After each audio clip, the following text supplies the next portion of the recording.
हाँ दोस्तों, थोड़ा पावर डिसरप्शन से लाइट कट गई थी तो थोड़ा व्यवधान आ गया। अब देखो, इसीलिए भारत अभी महाशक्ति नहीं बन पाया है। नहीं तो महाशक्ति की राजधानी में पावर कट नहीं होना चाहिए। दिल्ली में पावर कट हो जाएगा, सोचो फिर क्या होगा देश का। लेकिन हमने आपको बता दिया कि लोकसभा के सीटों के आवंटन के दो सिद्धांत होंगे। ये संविधान में लिखा गया है कि राज्य के बीच जनसंख्या के अनुपात में समान सीटों का आवंटन और राज्य के अंदर जनसंख्या के अनुपात में समान सीटों का आवंटन, ये सिद्धांत बना दिया गया। और एक अपवाद बना दिया गया जिनकी जनसंख्या 60 लाख से कम है, क्योंकि गोवा को सीट देने में और 60 लाख से कम जनसंख्या मतलब है पूर्वोत्तर के राज्य आ जाएंगे। असम के अलावा असम की जनसंख्या लगभग 2.5 करोड़ है, बाकी पूर्वोत्तर राज्यों की जनसंख्या सबकी 60 लाख से नीचे है।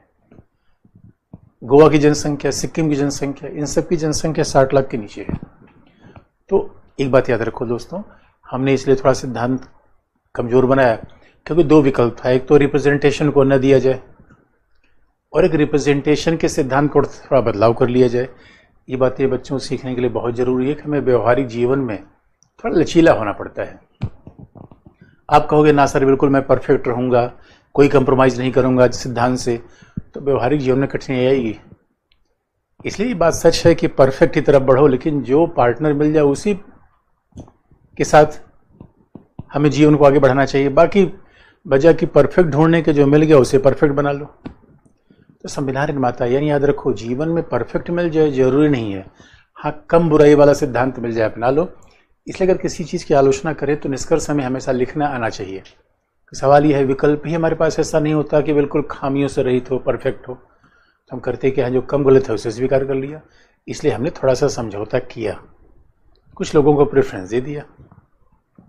और ये भी तो है देखो, इसलिए बड़े राज्यों को थोड़ा सीट ज़्यादा दे रखी राज्यसभा में, तो इधर छोटे राज्यों को दे दिया, जिससे एक संतुलन बन जाए। भाई घर में सबका ध्यान रखना जरूरी होता है। दूसरी बात, हमारे संविधान में ये भी कही गई है बात कि वे लोकसभा सीटों का समायोजन, ये संविधान में लिखा गया है। और मैं हर आर्टिकल का उल्लेख इसलिए नहीं करता कि भाई हर आर्टिकल याद करने का प्रयास मत करिए। जो बहुत महत्वपूर्ण आर्टिकल होगा उसका हम उल्लेख करेंगे, क्योंकि हर आर्टिकल लिखेंगे तो आप एक दबाव बनता है कि यार आर्टिकल या सिद्धांत महत्वपूर्ण है, आर्टिकल नहीं। अगर विचार बन गया, सिद्धांत बन गया, तो संविधान में तो बात लिखी गई है। संविधान में लिखा गया है कि लोकसभा सीटों का समायोजन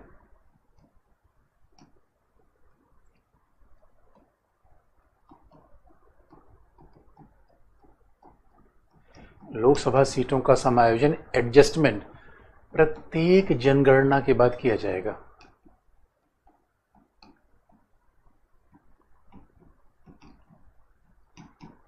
लोकसभा सीटों का समायोजन प्रत्येक जनगणना के बाद किया जाएगा। ये दोस्तों ध्यान रखने की बात है। राज्यसभा के ऐसा कोई प्रावधान नहीं है, क्योंकि मैंने पहले बता दिया राज्यसभा राज्यों का रिप्रेजेंटेशन करती है, तो जनसंख्या से राज्यों का मतलब नहीं है। यद्यपि फिर एक सवाल आप पूछ सकते हो, कहो सर ये बताओ जनसंख्या से मतलब नहीं तो उत्तर प्रदेश को 30 सीटें राज्यसभा में है, नागालैंड को 1 सीटें हैं, तो जनसंख्या से मतलब है तभी तो हाँ दोस्तों, इसका जवाब ये है कि जब पहले आरंभिक रूप में जब हम राज्यसभा को सीटें दे रहे थे, तब हमने कह दिया भाई आरंभिक रूप में बंटवारा जनसंख्या के आधार पर हमने किया है, सच बात है। भाई आरंभिक रूप में कैसे यूपी को 30 सीट दिया जाए, तो उसके हमने कहा था उसके लिए रिप्रेजेंटेशन ऑफ पीपुल्स एक्ट 1951 बात कही गई। 1951 बात कही गई कि पहली यानी किसी राज्य को राज्यसभा की अगर सीट मिलेगी, पहली 5 सीटें 50 लाख जनसंख्या के आधार पर मिलेंगी। ये संविधान में नहीं, जन प्रतिनिधित्व अधिनियम 51 में कहा गया है। पहली 5 सीटें 50 लाख जनसंख्या के आधार पर मिलेगी, उसके बाद 20 लाख की जनसंख्या पर एक अतिरिक्त सीट मिलेगी, यानी 50 लाख तो 5, 70 लाख तो 6, 90 लाख तो 7, ऐसे बढ़ेंगी। इसका मतलब है राज्यसभा की सीटों के आवंटन में हमने आरंभिक रूप में जनसंख्या का आंकड़े का प्रयोग किया, लेकिन जनसंख्या बढ़ने के बाद राज्यसभा की सीटें नहीं बढ़ती, ये भी सच है।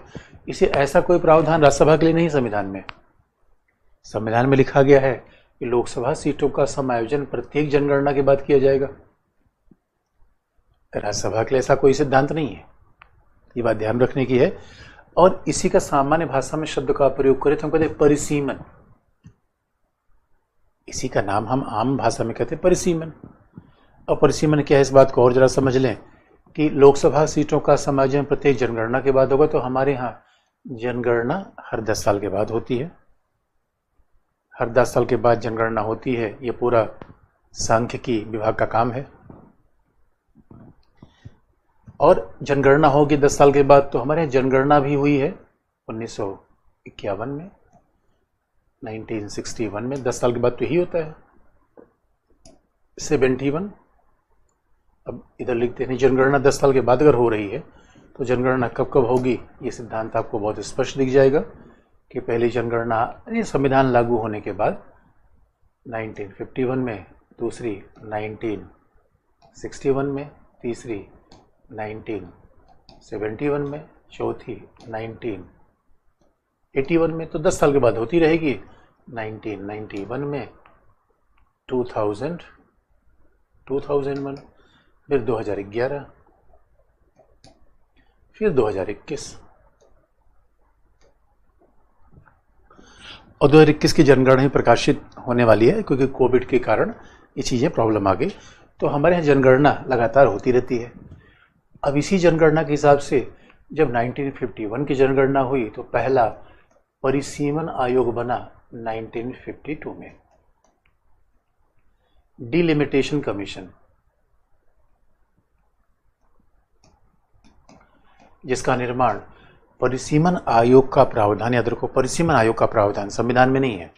संविधान में यह है कि प्रत्येक जनगणना के बाद लोकसभा सीटों का समायोजन होगा। परिसीमन आयोग का प्रावधान है जन प्रतिनिधित्व अधिनियम 1951 में।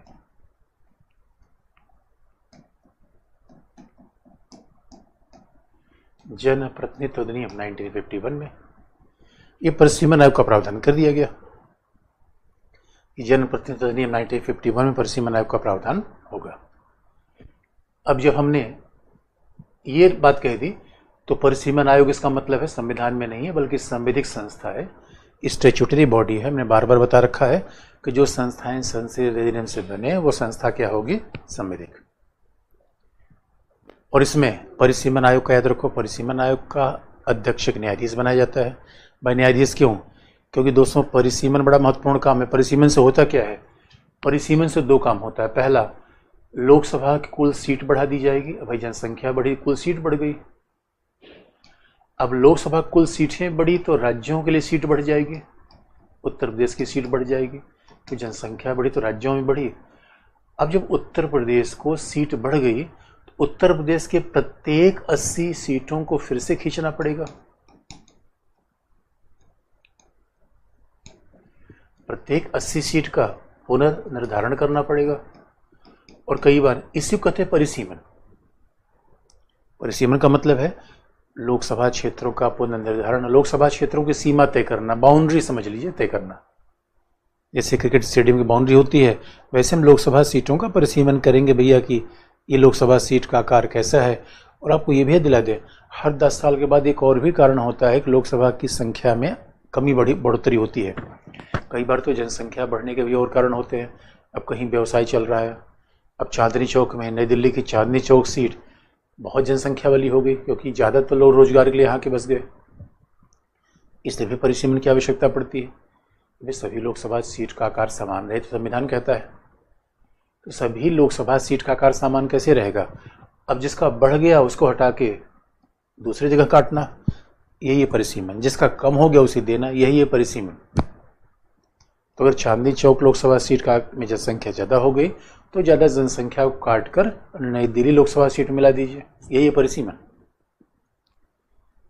तो इसलिए जब जनगणना होगी तो उसके बाद परिसीमन आयोग बनेगा, लोकसभा सीटें चेंज होंगी। इसे कई बार आपने देखा होगा कि, और ये ऐसे ही विधानसभा के लिए किया जाता है, और अभी तो कश्मीर के लिए, पूर्वोत्तर राज्यों के लिए किया जा रहा था। तो कई बार आप देखेंगे मतदाता, कई बार आपके साथ ऐसा हुआ होगा कि मतदाता के रूप में पहले हमारी विधानसभा सीट कुछ और थी, बाद में हमारी विधानसभा सीट बदल गई, क्योंकि परिसीमन हो गया। परिसीमन के बाद ऐसा बदलाव हो सकता है, तो भाई जनसंख्या बदलेगी, परिसीमन होता है। और परिसीमन दोस्तों क्यों बहुत महत्वपूर्ण है, बल्कि अमेरिका में तो ये बड़ा लफड़ा हो गया था। अमेरिका में गवर्नर थे राज्य के, जेरीमेंडर, तो इसकी बहुत प्रसिद्ध नाम है जेरीमेंडरिंग। अमेरिका में एक बड़ा फेमस घटना हुई, उसको लोगों ने नाम देना शुरू कर दिया जेरीमेंडरिंग। तो गवर्नर ने क्या किया कि अब सवाल है, अगर मुख्यमंत्री या राज्यपाल को परिसीमन की शक्ति दे देंगे तो क्या करेंगे, उस सत्ताधारी दल के पक्ष में परिसीमन कर देंगे। और हमारे दोस्तों ऐसी ऐसी खुराफात होती है, आप कल्पना नहीं कर सकते। राज्यसभा के निर्वाचन में हमारे संविधान में कितने दूरदर्शी थे, कितने बुद्धिमान थे, कितनी बारीक बातों का ध्यान रखा है। अमेरिका सीखा, लेकिन अमेरिका सीखने के पहले स्टोरी हरियाणा की बता दें। तो हरियाणा में राज्यसभा का चुनाव हो रहा था। आप जानते हैं कि राज्यसभा के चुनाव में चुनाव आयोग अपनी पेन देता है, लेकिन कुछ लोग पॉलिटी नहीं पढ़े हुए हैं। और एक सदस्य ने क्या किया, विधायक ने, कि निर्वाचन देने के बाद वो पेन जेब में लेकर निकल गया। दूसरा विधायक आया वोट देने, उसने देखा पेन तो है ही नहीं है, तो उसने अपनी ही पेन से टिक कर दिया प्राथमिकता, उसका वोट रद्द हो गया। अब उसकी गलती क्या थी, लेकिन उसको पता नहीं था इतनी बड़ी बारीक बात होती है। या तो निर्वाचन आयोग को सबको बता देना चाहिए, या तो बताया होगा उसने ध्यान नहीं दिया होगा। इसलिए तो पॉलिटी पढ़ना बड़ा जरूरी है आगे के लिए भी।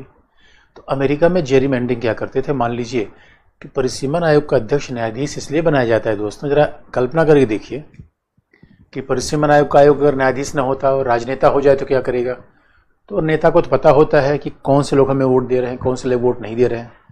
तो नेता क्या करेगा, जो लोग हमें वोट नहीं दे रहे हैं उनकी जनसंख्या को हटा के बाकी लोकसभा सीट में मिला देगा, तो वहां उनका महत्व नगण्य हो जाएगा। इसे लोकसभा सीटों के परिसीमन से बड़ा गोलमाल किया जा सकता है, क्योंकि किसी सरकार को पता चल गया कि भैया ये इसका मतलब है कि मैं लोकसभा सीटों का अगर परिसीमन अगर होशियारी की जाए तो पता चला, अगर मुझे पता चल गया मुस्लिम मुझे वोट नहीं दे रहे हैं, तो मैं मुस्लिम जनसंख्या को हर लोकसभा सीट में थोड़ा थोड़ा बांट के रख दूंगा। तो जब वो कहीं संख्या में ज्यादा हो ही नहीं पाएंगे तो उनका प्रतिनिधि कहीं नहीं जीत पाएगा। ये सब परिसीमन के लिए कलाकारी हो सकती है। इसे न्यायाधीश का अपॉइंटमेंट होता है। भाई न्यायाधीश का पॉलिटिक्स से मतलब नहीं, वो लॉ से काम करेगा, संविधान से काम करेगा, उससे मतदाता को रिझाना तो नहीं है, क्योंकि न्यायाधीश को सत्ता में बने रहने के लिए मतदाता का समर्थन आवश्यक नहीं है। राजनेता को सत्ता में बने रहने के लिए मतदाता का समर्थन आवश्यक है। इसलिए हमारे यहाँ जेरीमेंडरिंग वाली प्रथा न हो, इसके लिए कह दिया गया परिसीमन आयोग का अध्यक्ष न्यायाधीश होगा। और परिसीमन आयोग इलेक्शन कमीशन से सहायता लेता है। इलेक्शन कमिश्नर भी परिसीमन आयोग का सदस्य होता है। और जहां परिसीमन होता है वहां के सांसद विधायक उसके एसोसिएट मेंबर होते हैं। यानी परिसीमन आयोग में कौन होगा, अध्यक्ष न्यायाधीश होगा और स्वाभाविक रूप में उच्चतम न्यायालय का न्यायाधीश। अगर राज्य में परिसीमन हो रहा है तो हमारे यहाँ राज्य का न्यायाधीश उच्च न्यायालय का बनाया जा सकता है। लेकिन हमारे यहाँ परिसीमन स्वाभाविक रूप में लोकसभा राज्यसभा दोनों का परिसीमन आयोग करता है। और सामान्यतः क्या होता है, परिसीमन आयोग पूरे देश के लिए बनता है। ऐसा नहीं होता कि राज्य के लिए अलग, विधानसभा के लिए अलग, लोकसभा के लिए अलग सा परिसीमन आयोग बने, ऐसा नहीं होता। हर 10 साल बाद परिसीमन आयोग एक बनता है। लेकिन फिर आप सवाल पूछोगे, सर कश्मीर के लिए भी अलग बना परिसीमन आयोग, क्योंकि लफड़ा ये था कि जब बाकी क्षेत्रों का परिसीमन 2001 में किया गया तो उस समय कश्मीर का परिसीमन नहीं किया गया था और पूर्वोत्तर में कई राज्यों का परिसीमन नहीं किया गया सुरक्षा कारणों से। इसलिए इनकी परिसीमन के लिए अलग प्रावधान में भी करना पड़ रहा है। तो समस्या यहाँ पे आ रही है। नहीं तो हमारे परिसीमन हमेशा लोकसभा का विधानसभा का एक साथ किया जाता है। ऐसा नहीं है कि 28 राज्यों के लिए हम अलग परिसीमन करें। तो अब ये बात परिसीमन का मतलब समझ गए कि हम कुल सीटों को बढ़ाया जाए। उत्तर प्रदेश की अगर सीट 80 से 82 हो गई, अगर मान लो कि कल की जनसंख्या बढ़ी, और हकीकत की बात है जनसंख्या बढ़ी का बड़ी हैरानी की बात यह है कि आज तो उत्तर प्रदेश की जनसंख्या लगभग आज की उत्तर प्रदेश की जनसंख्या लगभग है 25 करोड़। तो 25 करोड़ के आधार पर अगर उत्तर प्रदेश को सीट दी जाए फिर तो 225 सीट लोकसभा में उत्तर प्रदेश की अकेले हो जाएगी। ये बड़ा संकट है। लेकिन ऐसा क्यों हो नहीं रहा है, क्योंकि अगर उत्तर प्रदेश की जनसंख्या मान लो कि कुल जनसंख्या बढ़ गई तो संख्या हो गई हमारे पास 225। अब 225 लोकसभा सीट को जब उत्तर प्रदेश में बांटेंगे तो हर लोकसभा क्षेत्र का आकार इधर उधर होगा। यही कहलाता है परिसीमन। फिर आप पूछोगे सर ये बताओ उत्तर प्रदेश को ऐसे न्याय से वंचित क्यों किया जा रहा है। 225 सीटें क्यों नहीं दी जा रही हैं? अभी इसका तर्क आपको बता दे रहे, ऐसा हुआ कैसे? क्योंकि हकीकत की बात यह है कि जब भारत की जनसंख्या, अभी जनसंख्या तो 130 करोड़ 135 करोड़ हो गई है, लोकसभा की सीटें 543 हैं, तो 543 सीटें तो ठीक है, ये मान के चलता है लोकसभा अगर 543 सीट है, इसका मतलब हमारा शासन और विधि ये मान के चल रही है हमारे देश की जनसंख्या 54 करोड़ है। अब ये अजीब सा घालमेल है, ऐसा क्यों हो रहा है? उस पर आप तो परिसीमन आयोग क्या है मैंने बता दिया, परिसीमन आयोग क्यों बनता है, क्या अभिप्राय क्या है, ये भी हमने आपको बता दिया। अब जरा देखें, दूसरी कहानी हम देख लें। ये परिसीमन आयोग पहला बना इसलिए लोकसभा सीटें बढ़ती चली गई, और दूसरा परिसीमन आयोग बना 1962 में, फिर तीसरा परिसीमन आयोग बना 1972 में। अब 1972 में इंदिरा गांधी शासन में थी, और कहा भी जाता है कि इंदिरा गांधी ने एक तो अच्छा काम सोचा कम से कम संजय गांधी ने, भाई देश का जनसंख्या नियंत्रण किया जाए। दोस्तों अब देखिए, अगर जनसंख्या भी तो एक समस्या है, अब जनसंख्या हमारी ऐसी बढ़ रही है और एक ही चीज़ तो बढ़ रही है जनसंख्या, तो उसमें नागरिकों का दायित्व, अगर इतनी जनसंख्या बढ़ेगी तो सरकार कितना शिक्षा स्वास्थ्य सुविधा कहाँ उपलब्ध करा पाएगी, पानी मकान जमीन हर कुछ कम हो जाएगा। इसलिए इंदिरा गांधी ने बड़ा काम किया, उन्होंने कहा, उन्होंने एक संविधान संशोधन लाया 42वां, और आप जानते हैं 42वां संविधान संशोधन तो हर जगह आता है, मतलब आपको हम आगे भी बताते रहेंगे। 42वें संविधान संशोधन से 51 आर्टिकल बदले गए, बड़ा महत्वपूर्ण संविधान संशोधन हो गया। लेकिन उसमें यह भी था कि इंदिरा गांधी ने कहा कि अब अगली जो लोकसभा सीट का परिसीमन है वो वर्ष 2000 की जनगणना के बाद की जाएगी।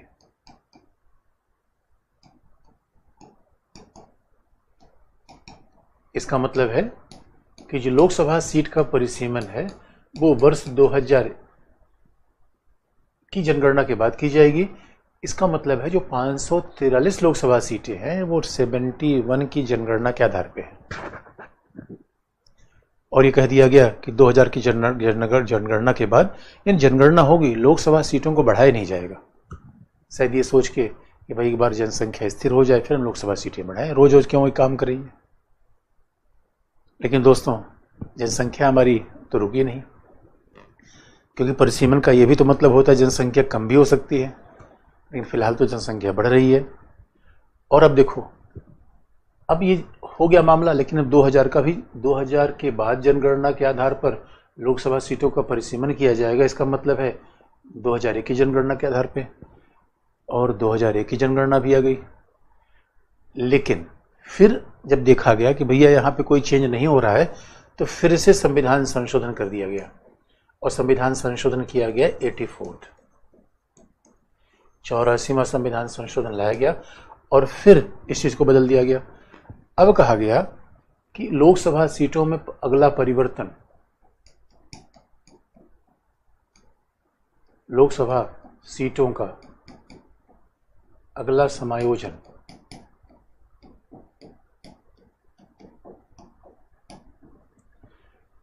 वर्ष 2026 की जनगणना के बाद होगा।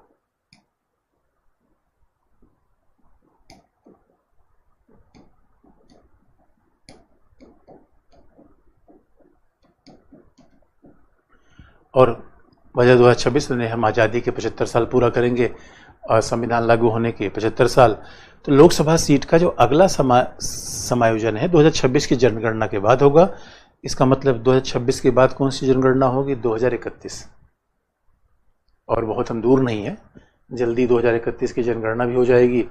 तो इसीलिए आप देखोगे कि हमारे यहाँ एक इंटरेस्टिंग पार्टी आ गया कि आज की जो 543 लोकसभा सीटें हैं वो 1971 की जनगणना के आधार पर है।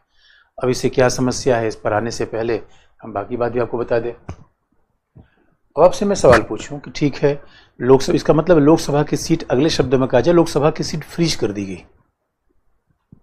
बंद कर दी गई, सीलिंग लगा दी गई भैया कि लोकसभा सीट हम बढ़ाएंगे नहीं। अब हम 2026 के बाद देखेंगे कि 1971 के में संशोधन किया गया 42वां जस्ट अपोजिट 84th, जस्ट दोगुना, अब 84th। अब सवाल ये है कि आप कहोगे सर ये बताओ, ये ठीक है कि लोकसभा की सीटों को नहीं बढ़ाएंगे, तो हमने मान लिया, तो लोकसभा सीट को मत बढ़ाओ, लेकिन ऐसा तो कर लो। क्या ऐसा संभव है कि बिना लोकसभा सीटों के बढ़े भी हम परिसीमन कर ले। बहुत ध्यान देने की बात है दोस्तों, जब लोकसभा की सीट बढ़ेगी तभी परिसीमन का सवाल आता है। अरे भाई, जब लोकसभा की सीट बढ़ेगी नहीं तब परिसीमन का सवाल क्या आएगा? लेकिन ऐसा हो सकता है कि लोकसभा की सीट 543 ही रहे। अब मान लीजिए कि उत्तर प्रदेश की जनसंख्या, ठीक है, उत्तर प्रदेश की जनसंख्या अगर 25 करोड़ हो गई तो हम उत्तर प्रदेश की सीट नहीं बढ़ा रहे हैं, 80 सीट है, 80 सीट रहेगी। हम क्या करेंगे, उन 80 सीट को 180 सीट को 25 करोड़ जनसंख्या के हिसाब से बांट देंगे। अभी वो जिस हिसाब से बटी हुई है वो 8 करोड़ की जनसंख्या के हिसाब से बटी हुई है। कई सीटों में कम है, कई सीटों में लोग ज़्यादा है। इसलिए कहा जाता है कि वर्ष 2000 में बड़ी अद्भुत बात हुई, अनोखी बात हुई, जो पहले कभी नहीं थी। और वर्ष 2000 में क्योंकि हमारे यहाँ परिसीमन आयोग जो बना हुआ है 1, 2, 3 और चौथा, अभी तक हमारे यहाँ परिसीमन आयोग पहला बना 1952 में, दूसरा बना 62 में, तीसरा बना 72 में और चौथा बना वर्ष 2001 में, वर्ष 2002 में, वो है कुलदीप सिंह आयोग। जो लास्ट यानी ये चौथा परिसीमन कमीशन है, जस्टिस कुलदीप सिंह, न्यायमूर्ति कुलदीप सिंह की अध्यक्षता में वर्ष 2002 में ये परिसीमन आयोग बना। लेकिन इस परिसीमन आयोग का काम बड़ा स्पष्ट था कि लोकसभा सीट बढ़ानी नहीं है, क्योंकि बढ़ेगी तो 2031 के बाद। अब आप क्या करिए कि लोकसभा की सीटों में जो कमी बेसी हुई है, जो असंतुलन उत्पन्न हो गया, वो ठीक कर दीजिए। और इससे एक फायदा हुआ, क्योंकि हमारे संविधान के हिसाब से अनुसूचित जाति जनजाति को आरक्षण लोकसभा में जनसंख्या के अनुसार मिलता है। तो जब उनकी जनसंख्या बढ़ेगी तो उनके आरक्षण बढ़ जाते हैं। और खास बात यह है, कुलदीप सिंह कमीशन ने क्या कहा कि ठीक है, यानी कुलदीप सिंह कमीशन के हिसाब से जनसंख्या का आधार अब क्या होगा? अब ये हुआ, कुलदीप सिंह कमीशन जब सीटों का पुनरावलोकन करेंगे तो जनसंख्या का आधार कौन सा लेंगे? 2001, 71 नहीं। ये बात बड़ा पजल है, लेकिन फिर आपको मैं याद दिला दूं, ये बात को लिख भी दूं कि भारत में जो लोकसभा की जो बात ध्यान में रखने की है, इसमें कंफ्यूजन नहीं होना चाहिए। भारत में जो लोकसभा की सीटें हैं,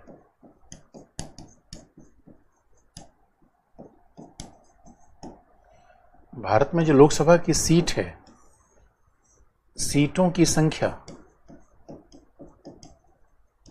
भारत में लोकसभा सीटों की संख्या वह 1971 की जनगणना पर आधारित है। लेकिन लोकसभा सीटों का आकार, लोकसभा सीटों का आकार ये वर्ष 2001 की जनगणना पर आधारित है। ये बात ध्यान रखने की आवश्यकता है। इस अंतर के लिए संविधान संशोधन लाना पड़ा, क्योंकि हमारा संविधान तो ऐसा नहीं मानता था। और ये पहली बार इसलिए हुआ कि जस्टिस कुलदीप सिंह कमीशन आया और जस्टिस कुलदीप सिंह कमीशन कहा गया कि भैया लोकसभा कुल सीटें आप बढ़ाओगे नहीं, बस आप ये बता दो कि लोकसभा की सीटों में थोड़ा सा जो कमी बेसी होगा इसको एडजस्ट कर दो। इसलिए हमने उसके लिए अलग से संशोधन करना पड़ा, क्योंकि ऐसा कभी नहीं होता कि हम सीटों के लिए, सीटों की संख्या के लिए अलग जनगणना आधार को लें, सीटों के आकार के लिए अलग जनगणना आधार को लें। ये सुनने में बड़ी अटपटी बात लगती है। इसके पहले ऐसा कभी नहीं किया गया। ये पहली बार कुलदीप सिंह कमीशन के अंतर्गत किया गया, इसलिए बड़ी हैरान कर देने वाली बात है, ये अटपटी बात है, लेकिन किया गया दोस्तों। इसलिए हमने कहा ना कि अच्छाई न मिले तो सबसे कम बुराई वाला ऑप्शन ले लेना चाहिए। थोड़ा प्रॉब्लम तो है, लेकिन आप जानते हो इसके लिए हमें संविधान संशोधन भी करना पड़ा। इसके लिए 87वां संविधान संशोधन लाना पड़ा, 87वां संविधान संशोधन केवल इसलिए लाना पड़ा कि भैया देखो, अब हमारी लोकसभा की सीटों का आकार 2001 की जनगणना के आधार पर होगा। लोकसभा सीटों की संख्या आज भी 1971 की जनगणना के आधार पर बनी हुई है। ये संविधान का मुद्दा है। तो अभी तक हमने ये लोकसभा के ये पेचीदा सवालों को देख लिया। अब हम जरा व्यवहारिक मुद्दे पर आ जाएं कि दोस्तों, अगर वर्तमान में अब फिर लोकसभा सीटों की जनगणना की प्रॉब्लम है और लोकसभा सीटों के बढ़ाने की प्रॉब्लम है, और ऐसा क्यों, आप पूछोगे सर ये बताओ ऐसा क्यों है कि 71 के बाद लोकसभा सीट फ्रीज कर दी जाए? क्यों कर दिया जाए आखिर में? ऐसा नहीं है और इसमें एक कठिनाई हो रही है। अब हम थोड़ा इसके व्यवहारिक पक्ष पर आ जाए कि प्रॉब्लम क्या है और समाधान क्या है। इतनी तो संविधान की बात हमने कर दी, लेकिन आप जानते हो कि संविधान की बात जब हमने की तो बेसिक बात हो गई, लेकिन मेंस में कई बार लिखने वाले एग्जाम में हमेशा अनुप्रयोगात्मक बातें एग्जामिनर पूछता है, यानी जहाँ तक संविधान में लिखा गया है उससे उसका मतलब नहीं है। आप बताइए समस्या क्या है, समाधान क्या है। तो अब हम थोड़ा व्यवहारिक बातों पर आगे बढ़ेंगे और हमें लगता है कि ये बातें बेसिक सी हैं।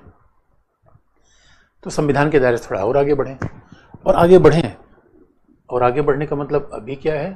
अब आप देखोगे हमारे सामने वर्तमान समस्या क्या है। वर्तमान समस्या लोकसभा के परिसीमन को लेकर क्या है।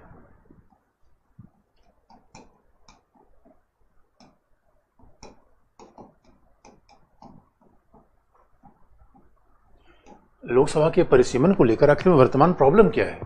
तो दोस्तों वर्तमान प्रॉब्लम बड़ी स्पष्ट बात है कि पहला, बड़े राज्यों को, उत्तर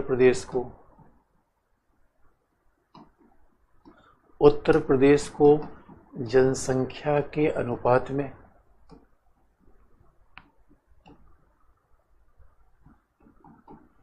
उचित प्रतिनिधित्व नहीं प्राप्त हो पा रहा है।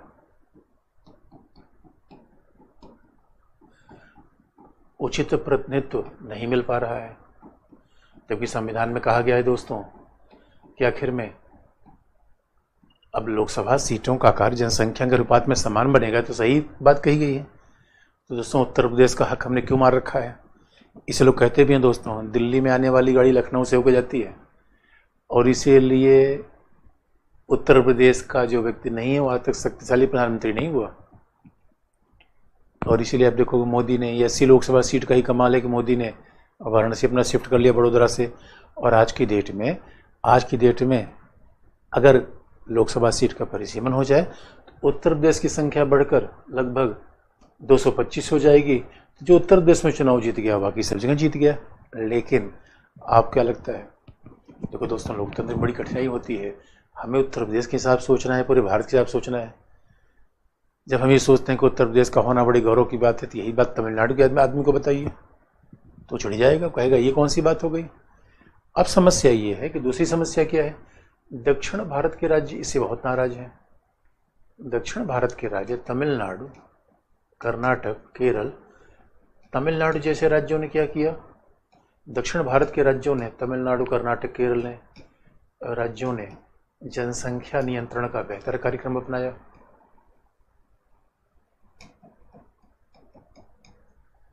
जनसंख्या नियंत्रण के बेहतर कार्यक्रम अपनाए। अब सवाल है, अब इसका तुमको, अब उन्होंने जनसंख्या नियंत्रण का बेहतर कार्यक्रम अपनाया, अब इसका तो उन्हें भुगतान करना पड़ रहा है। यानी बड़ी इंटरेस्टिंग पार्ट ये है कि बिहार और तमिलनाडु का बड़ा एग्जाम्पल है। तमिलनाडु की लोकसभा में सीट 39 है, बिहार को लोकसभा में सीट 40 है। इसका मतलब 71 में बिहार और तमिलनाडु की जनसंख्या लगभग बराबर थी। उसके बाद दोस्तों बिहार ने टॉप गियर लगा दिया और बिहार की जनसंख्या बढ़ के लगभग, मतलब बिहार और तमिलनाडु की जनसंख्या तो लगभग 71 में 4 करोड़ के आसपास ही, तभी तो बिहार को 40 सीट मिली, तमिलनाडु को 39। लेकिन अभी बिहार ने बिल्कुल टॉप गियर लगाया, बिहार की जनसंख्या बढ़ के 12 करोड़ हो गई और तमिलनाडु की जनसंख्या 7 करोड़ पे रुक गई। इसका मतलब है कि वर्तमान परिसीमन के आधार पर, अगर वर्तमान जनसंख्या के आधार परिसीमन किया जाए तो दक्षिण भारत और उत्तर भारत में बड़ा असंतुलन हो जाएगा, दक्षिण भारत को घाटा होगा। और ये बहुत बड़ा मुद्दा है दोस्तों, दक्षिण भारत घाटा होगा। ये भारत को साथ लेके चलना है और ऐसा ही लगता संघीय व्यवस्था बिल्कुल असंतुलित हो जाएगी। अरे जब उत्तर प्रदेश को इतना ज़्यादा आप सीट दे दोगे तो संघीय व्यवस्था पर फर्क पड़ेगा। छोटे राज्य अपने आप को महसूस करेंगे, भैया हम तो, हमारा तो कोई मतलब नहीं, जो काम होगा सब उत्तर प्रदेश से होगा। तो ये भारत के लिए बड़ा चैलेंज है। यानी अगर सीट बढ़ा दो तो चैलेंज है, सीट न बढ़ाओ तो चैलेंज है, दोनों कंडीशन में चैलेंज आ रहा है। और तीसरा आप देखोगे इसका मतलब, और अगला, दुनिया के किसी भी लोकतांत्रिक देश में, विश्व के किसी भी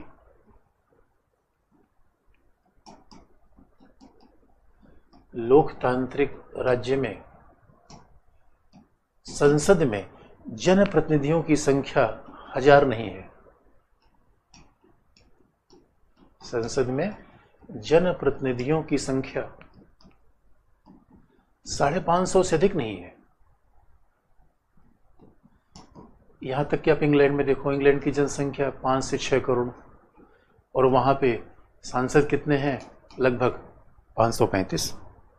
अब सोचो 5 करोड़ की जनसंख्या, 535 सांसद, 130 करोड़ की जनसंख्या में, 135 करोड़ की जनसंख्या में हमारे यहाँ 543 सांसद। तो जब सवाल ये दोस्तों, प्रशासनिक समस्या ये है कि अगर हमने वर्तमान 135 करोड़ के आधार पे अगर सीट बना लिया तो वर्तमान लोकसभा में हमारे यहाँ 1200 सांसद बैठेंगे। और मतलब आप मान लो कि तब तक हम जनसंख्या बढ़ाते गए तो इसी हिसाब से 1300 सांसद बैठेंगे। 1300 सांसद बैठकर क्या करेंगे? 543 बैठने में समस्या आती है। 1300 सांसद बैठे, कौन किसको देखेगा? तो ये बड़ी समस्या है। अब देखो, ये हमारे यहाँ बड़ा पेचीदा मसला फंस गया है कि आखिर में इसका आधार क्या निकाला जाए। समस्या उत्तर भारत की, दक्षिण भारत की है। समस्या जनसंख्या को नियंत्रण की भी है, क्योंकि अगर बड़े राज्यों को हमने इनाम दे दिया फिर तो हमने कह दिया भाई ये जनसंख्या बढ़ाने वालों को इनाम, जनसंख्या घटाने वालों को दंड। और सवाल है कि अगर जनसंख्या के आधार पर रिप्रेजेंटेशन दे दिया, 1300 लोगों को कहाँ बैठाएंगे? अरे जो नई संसद बनी है उसमें भी मैक्सिमम कैपेसिटी 1000 की ही है, तो क्या छत पे ले जाएंगे उनको? भाई सांसदों को कह देंगे भैया आप बालकनी में बैठो, कोई सिनेमा हॉल थोड़े है। अरे सदन में बैठकर कुछ काम करना होता है, बिजनेस करना होता है।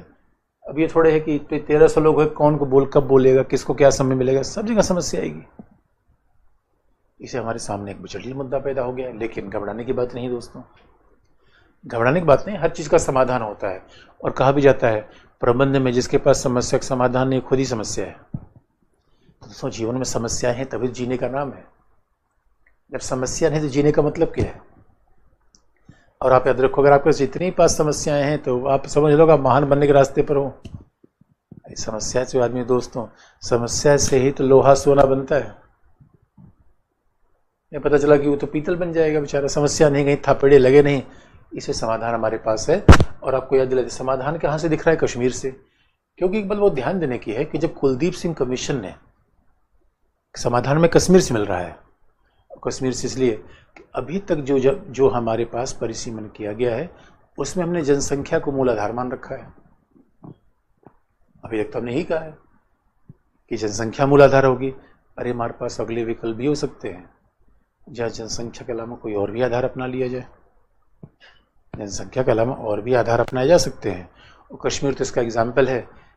और कश्मीर में फिर उसका भी उत्तर बता दें, कश्मीर में अलग से क्यों किया जा रहा है? क्योंकि कुलदीप सिंह कमीशन जब 2002 में बना था तो उस समय कश्मीर में और पूर्वोत्तर में कुछ राज्यों में परिसीमन नहीं किया जा सका सुरक्षा की परिस्थितियों के कारण। और कई बार तो परिसीमन में कैसी समस्याएं आती हैं, वो भी जो वर्तमान में कश्मीर में आप देख, पहले वो हुई थी। क्योंकि परिसीमन आयोग का अध्यक्ष जज होगा, उसमें निर्वाचन आयुक्त होंगे, इन सांसद विधायक भी तो होने चाहिए। वो एसोसिएट मेंबर होते हैं, संयुक्त मेंबर होते हैं। कश्मीर में किसी पार्टी का सांसद विधायक शामिल हो ही नहीं रहा था, इसलिए वहां व्यवहारिक समस्या आ रही थी। लेकिन हमें समाधान कैसे मिलना है तो ये भी कारण हमें पता होना चाहिए कि आखिर में क्यों हम कश्मीर के अलग से हमने परिसीमन की बात की, क्योंकि 2000 में नहीं हो पाई। तो अब कश्मीर ने एक अच्छा आधार दे दिया है, इसलिए समाधान हमारे पास क्या है दोस्तों? तो अगर समस्या है तो समाधान भी है। और समाधान ये है जो कश्मीर से हमें मिल रहा है कि परिसीमन के लिए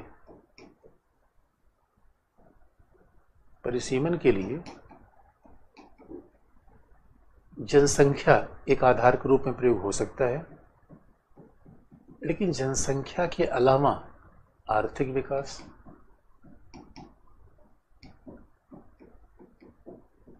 भौगोलिक पिछड़ापन, आर्थिक विकास, भौगोलिक परिस्थिति और सामाजिक परिस्थिति जैसे कारकों का भी समावेश क्यों न कर लिया जाए, समस्या का समाधान ही हो जाएगा। यानी अब चूंकि हमने अभी तक तो यही मान रखा था कि लोकतंत्र में जनसंख्या मूल है, तो 200 जनसंख्या मूल तो है, इस बात में कोई दो राय नहीं है। लेकिन अरे दोस्तों, अब पता चला कि जो कंडीशन अनुसूचित जाति जनजात की है वो बाकी लोगों की नहीं है। कश्मीर में क्या था? देखो कश्मीर में क्या हुआ कि जब जनसंख्या परिसीमन आयोग की बात की गई तो कश्मीर में कहा गया अरे भाई जो पहाड़ में रहता है उसकी कंडीशन लगे, जो प्लेन में रहता है उसकी कंडीशन लगे। अब आप जानते हो पहाड़ में जनसंख्या हमेशा कम होती है, प्लेन में जनसंख्या ज़्यादा होती है। तो अगर पहाड़ को आप केवल जनसंख्या के आधार पर रिप्रेजेंटेशन दोगे तो पहाड़ में रहने वाले क्षेत्र का विकास नहीं हो पाएगा, क्योंकि वहां कोई संसदीय सीट बन नहीं पाएगी। तो ये कौन सा तरीका है केवल जनसंख्या के आधार पर दो? अरे भूगोल में रहने वाला, यानी दोस्तों कई बार भौगोलिक पिछड़ापन भी होता है। अब जहाँ कोई व्यक्ति पहुंच नहीं पा रहा, आर्थिक विकास, यानी कोई समुदाय है बिल्कुल आर्थिक रूप में पिछड़ा है।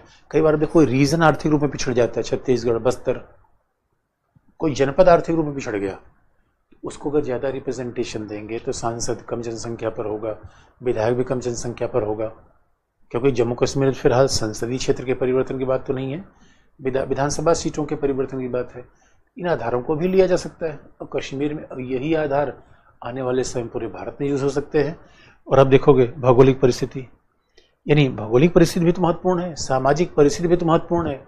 अब कश्मीर बता बकरवाल है जो ऐसे जनजाति समूह है जब आज तक कभी उनका रिप्रेजेंटेशन हो ही नहीं पाया, जबकि लोकतंत्र की बड़ी बातें की जाती थी। इसीलिए जनसंख्या लोकतंत्र का महत्वपूर्ण आधार है, लेकिन केवल जनसंख्या के आधार पर लोकसभा सीटों का परिसीमन किया जाए ये जरूरी नहीं है। तो इसलिए हम आने वाले समय में आप देखना दोस्तों इसी आधारों का प्रयोग हम करेंगे। इसलिए उत्तर भारत दक्षिण भारत के बीच में बैलेंस तो होना चाहिए, क्योंकि दोस्तों यहाँ वित्त आयोग की बात को भी ध्यान रखने से चलिए भाई, वित्त आयोग ने इसीलिए 2011 की जनगणना को मान लिया कि उत्तर भारत को फायदा हो, तो हमें दक्षिण भारत के हितों को ध्यान रखना चाहिए। और सच में भारत है, उत्तर भारत दक्षिण भारत नहीं। एक बार कोई कैंडिडेट थे, उनसे इंटरव्यू में सवाल पूछा गया, नाम उनका विजयन था, तो उनसे पूछा गया क्या आपका नाम तो दक्षिण भारत जैसा लग रहा है, थे उत्तर भारत के। तो सवाल है कि हम उत्तर भारत दक्षिण भारत के नहीं, भारतीय हैं दोस्तों। तो इसीलिए हंगामा मूवी में कहा गया है कि सामान्यतः भारत की समस्या ये है कि हम हमेशा अपने आप को बताते हैं कोई तमिल है, उड़िया है, तेलुगु है, कन्नड़ी है, हिंदू है, मुस्लिम है। जब भारत पाकिस्तान का मैच होता है तभी हमें पता चलता है भारतीय है। तो हर समस्या का समाधान है, यही निष्कर्ष है। ये लोकसभा राज्यसभा की संरचना के बारे में मैंने बताया अभी, ध्यान रखो स्ट्रक्चर। अभी तो हमने लोकसभा राज्यसभा की संरचना की बात की कि स्ट्रक्चर क्या है। अब सवाल है कि लोकसभा राज्यसभा काम क्या करती है। अब हम इस बात पर आएंगे, ये बड़ा महत्वपूर्ण है, काम क्या करती है लोकसभा राज्यसभा, क्या काम करती है, इनकी भूमिका क्या है। तो अभी हमने संरचना का मतलब है कि अभी लोकसभा के हाथ पांव देख लिए, हड्डी देख लिया, शरीर देख लिया। अब देखें काम क्या करते हैं। भाई हमारी बॉडी में संरचना है, स्केलेटन तो ही है, अब वो काम क्या करते हैं वो हमें देखना है, लेकिन वो देखेंगे कल दोस्तों। आज के लिए इतना ही, धन्यवाद।